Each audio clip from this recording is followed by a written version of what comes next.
போலாம் போமா சரி போமா.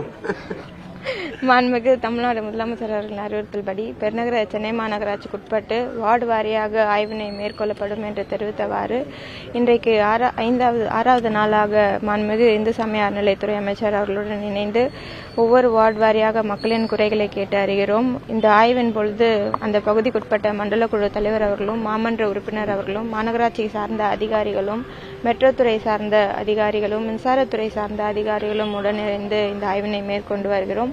ஒவ்வொரு சாலை ரீதியாக இந்த ஆய்வினை நம்ம மேற்கொள்கிறோம். பொதுமக்கள் இந்த ஆய்வின் போது பல்வேறு கோரிக்கைகளை முன்வைக்கிறார்கள். அவர்கள் சாலையில் இருக்கக்கூடிய சேதமடைந்த சாலையை சீரமைக்குமாறு கேட்டுக்கொள்கிறார்கள்.